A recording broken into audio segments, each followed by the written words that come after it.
A spring meadow blanketed with purple once powered a thriving food economy, sweeter than molasses and safer than wheat until a single decision in May 1878 shattered it overnight. One livestock policy, one lost staple, and what followed was starvation, conflict, and near erasure. This was not nature taking its course. It was a system dismantled by design. How did a mainstay of survival become just another garden flower? The answer begins where most histories choose to end. In the prairies of the Pacific Northwest, what looked like wildflower meadows were in fact carefully engineered food systems. Indigenous families shaped these landscapes through a set of deliberate inherited practices that stretched back generations. Fire was the primary tool. Each fall, controlled burns swept across the fields, clearing away shrubs and young trees, recycling nutrients, and ensuring that comes would return in abundance the following spring. These burns were not random or destructive. They were timed and targeted, designed to keep the land open and productive, and to favor the blue cameras over encroaching species. After the fire, the work continued by hand. Digging sticks, long-pointed tools carved from hardwood, were used to loosen the soil and extract the bulbs. This digging did more than harvest food. It aerated the earth, broke up compacted ground, and stimulated new growth. Families removed the largest bulbs for baking and storage, while small bulbs and offsets were left behind, ensuring the next season's crop. Selective harvest was a form of stewardship, not extraction. One challenge stood out among the castes: the presence of death camellias, a toxic plant with nearly identical bulbs. During flowering, the difference was clear: death camas with its white blooms, blue camellias with its violet spikes. Indigenous harvesters weeded out the poisonous bulbs during this window, methodically removing them to protect the food supply. This vigilance created fields where blue cameras could thrive safely, and where accidental poisoning was rare. Recent ecological studies confirm the wisdom of these methods. A 2021 peer-reviewed experiment found that traditional harvest and burning, when practiced together, actually maintain or increase karma's density over time. Far from depleting the resource, disturbance in the right pattern made the system more productive. The cycle of burning, digging, and weeding was a form of agriculture, one that required intimate knowledge of place, timing, and plant behavior. In places like Oregon's Willamette Valley, the Kalapuya people maintained vast prairies through regular fire. These open landscapes supported not just kamas, but a suite of edible and medicinal plants, each one woven into the seasonal rhythm of burning, tending, and harvest. Ownership of Cayman's plots was often hereditary, marked by boundary stones or family memory. Rights to harvest were passed down, and unauthorized digging was met with social consequences. This was not a commons, but a network of managed farms, each plot the result of careful stewardship.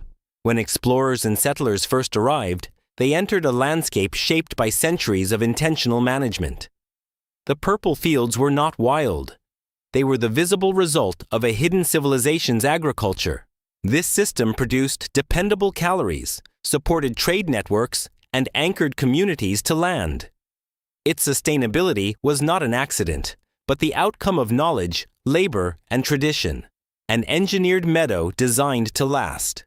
A camas bulb harvested from the open prairie holds more than a promise of survival. Its chemistry is unique among staple foods of the world. Unlike wheat or potatoes, the raw bulb is packed with inulin, a complex carbohydrate that resists easy digestion.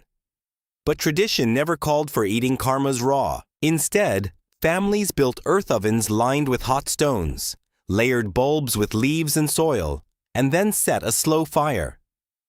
For the next 24 to 36 hours, the prairie itself became a kitchen. Heat and worked together, breaking down inulin to fructose, transforming the bulbs into something sweet, sticky, and deeply nourishing. By the time the oven was opened, the harvest had changed. The cooked bulbs were dark, fragrant, and as sweet as any molasses, Lewis and Clark, arriving at Wipe Prairie in September 1805, tasted CMA's bread offered by Nez Perce women. Clark's journal records the impression: sweet, good, and nourishing. For the expedition, exhausted and hungry, this was more than hospitality. It was a lifeline, a direct introduction to a food system built on biochemical insight and patience. This slow sugar was more than a flavor. It was a currency. After baking, the bulbs could be mashed and pressed into dense cakes, dried in the sun, and stored for months. These cakes traveled along trade routes exchanged for salmon roots and woven goods. In some regions, Camillas cakes ranked second only to smoked fish as a trade staple, a testament to their value and reliability. Archaeological finds confirm the scale. Single earth ovens sometimes held more than 100 pounds of bulbs, enough to feed dozens or to fill a canoe bound for distant markets. The sweetness of camos also filled a role that cane sugar and honey would later dominate. In communities where refined sugar was unknown, camas was a treat for children and a sweetener for celebrations. Its slow release energy, combined with the stability of storage, made it safer than wheat in years of drought or crop failure. Where annual grains could fail or spoil, camos persisted underground, ready for harvest as long as the land was managed and the ovens were tended. This was not a minor wild food, but a staple engineered for both taste and security. The prairies that produced camas were in effect carbohydrate reserves, living banks of sugar and energy shaped by fire, digging, and trade. The loss of these systems would mean more than the disappearance of a flower. It would mean the collapse of a calorie economy and the unraveling of a network that linked families, villages, and entire nations across the Northwest. In the spring of 1878, Big Camas Prairie in southern Idaho became a battleground long before shots were fired. The prairie was known for its dense stands of blue camas, and it drew Bannock and Chaussonier families each year for the harvest.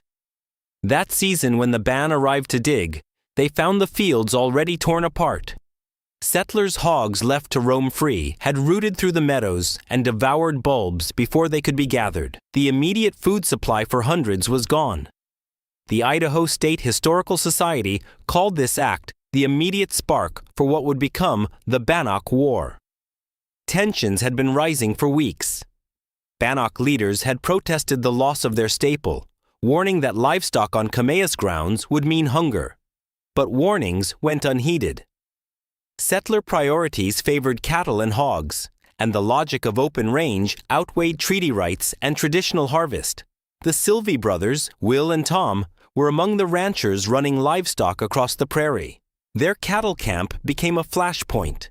On May 30th, 1878, violence broke out at the Silvey camp.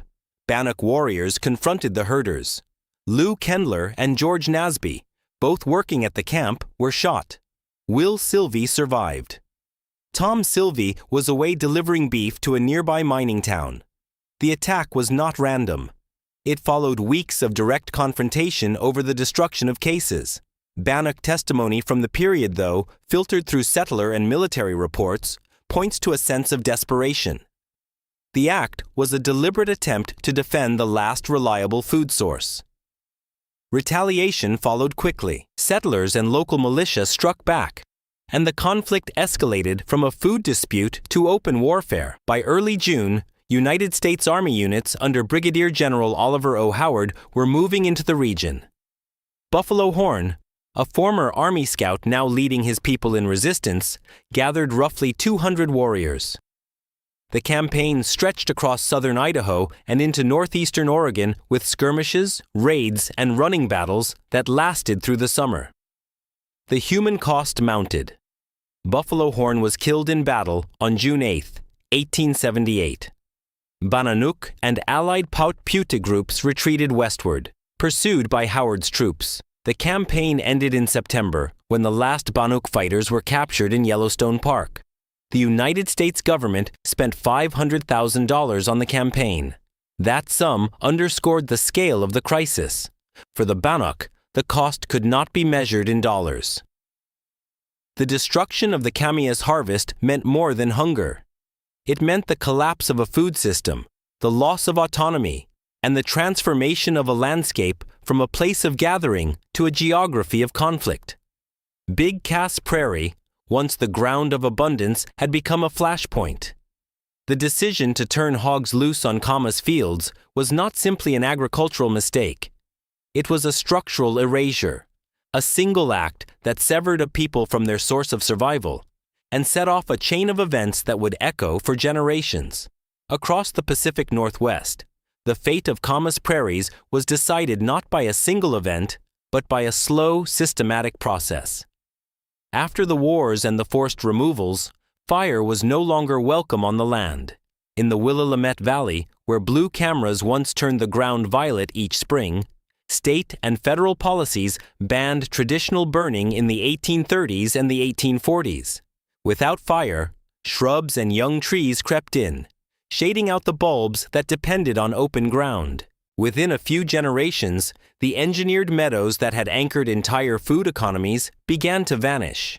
Today, less than 1% of the Willamette Valley's original upland prairie survives, a statistic echoed in conservation assessments across the region. The rest has been converted to farmland, pasture, or lost to unchecked forest growth. Bureaucratic management replaced inherited stewardship. Where families once timed burns and dug bulbs by hand, land agencies categorized prairies as range, swamp, or wasteland, places to be improved, drained, or plowed. The language of food vanished from official records. Cass fields became invisible to policy.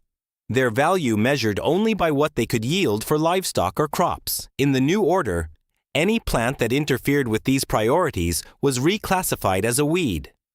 This logic persists at Idaho's Camas Prairie Centennial Marsh Wildlife Management Area, 6,240 acres established in 1987. State documents detail a weed control regimen designed to maintain habitat and forage. The list is explicit. Milestone, a brand of amapyrolate 24D and glyphosate, the active ingredient in Roundup, are mixed with blue dye and sprayed across the meadows to control invasive forbs and thistles. The same ground that once fed hundreds now receives annual applications of herbicides. Each treatment mapped and logged in agency plans. The goal is not to restore a food system, but to manage a landscape for wildlife and weed suppression. The rationale appears technical, even neutral. Yet, the effect is cumulative. When a perennial food plant depends on disturbance, on fire, digging, and open ground, policies that suppress these actions become a slow form of eraser. Once prairies are managed as weed problems, the plants that once fed entire communities become economically inconvenient to protect. The vocabulary of management, noxious, invasive, target species, replaces the language of harvest and trade.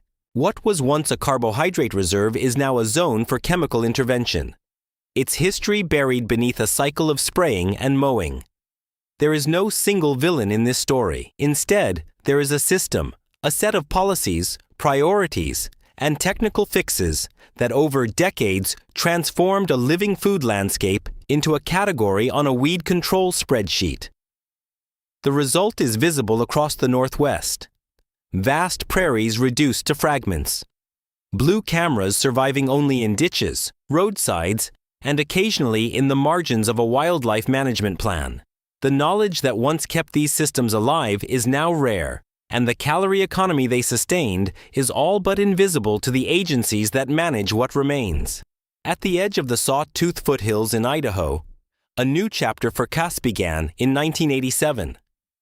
The state established the Camas Prairie Centennial Marsh Wildlife Management Area, setting aside 6,240 acres in Camas County, Idaho.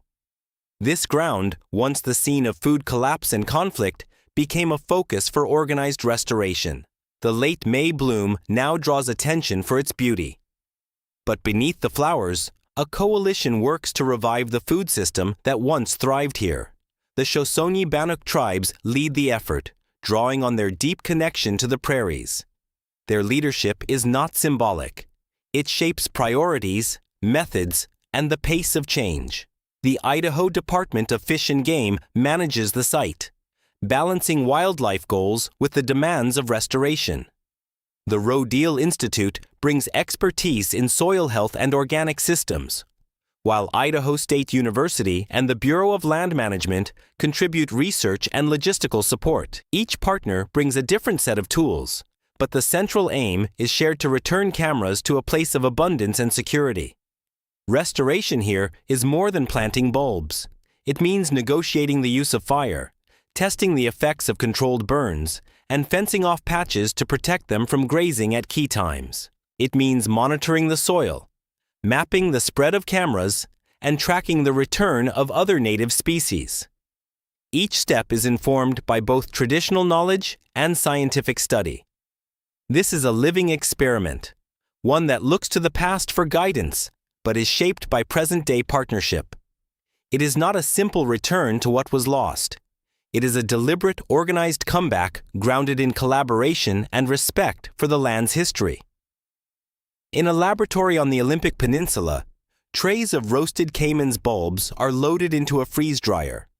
The goal is simple: to see if this ancient food preserved in new ways can match the longevity of modern staples. Tribal food security planners working with scientists are testing whether freeze-dried cameras could last not just through a single winter, but for decades. The aspiration is borrowed from other preserved foods where freeze-drying can lock in nutrients and flavor for a generation. While the experiment is ongoing, the hope is grounded in traditional practice. For centuries, Karma's bulbs were baked in earth ovens, mashed and dried into cakes that could survive months of storage and journeys across trade routes.